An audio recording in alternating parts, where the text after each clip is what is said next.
Good afternoon and welcome to Net News at Noon. I'm Ted Whipp, sitting in for Craig Pearson and Don MacArthur. Here's a look at some of the news stories we're following today. At Hotel Dieu, a doctor at Hotel Dieu Grace Hospital made a series of errors that resulted in at least 2 patients undergoing unnecessary operations, the Globe and Mail is reporting this morning. The newspaper cited an internal report released through a Freedom of Information request.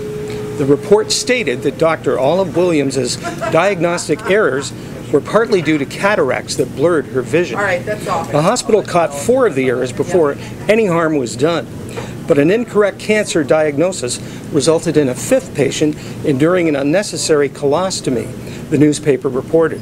A 6th patient received an incorrect lumpectomy. Williams is the focus of investigations into pathology tests she did at Windsor hospitals.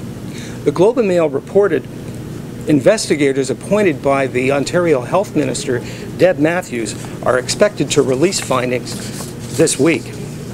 New rules for new drivers. The province of Ontario will implement strict new rules next week for young and novice drivers with tougher restrictions on drinking and driving and harsher penalties for other Highway Traffic Act violations.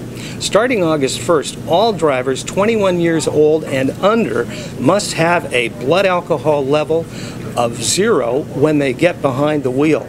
Such drivers who get caught with any booze in their system could face an immediate 24-hour license suspension, a 30-day license suspension, and fines of up to $500. Drivers in the graduated licensing system will also face tougher penalties if they violate any conditions of their license or are convicted of any Highway Traffic Act offense that carries 4 or more demerit points.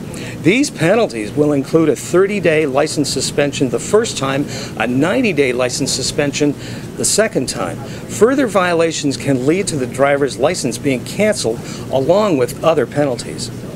Looking at the weather forecast, this month may become the hottest July on record, as if you didn't know. The average hottest temperature for July was 25.3 Celsius. It happened twice, in 1955 and in 1989. As of Thursday, said David Phillips, Environment Canada's senior climatologist, this month, the average for this month so far is 25.1 Celsius. The next 4 days are expected to bring highs ranging from 27 Celsius to 32 Celsius. So far this summer, the Windsor area has had 22 days with temperatures above 30 Celsius.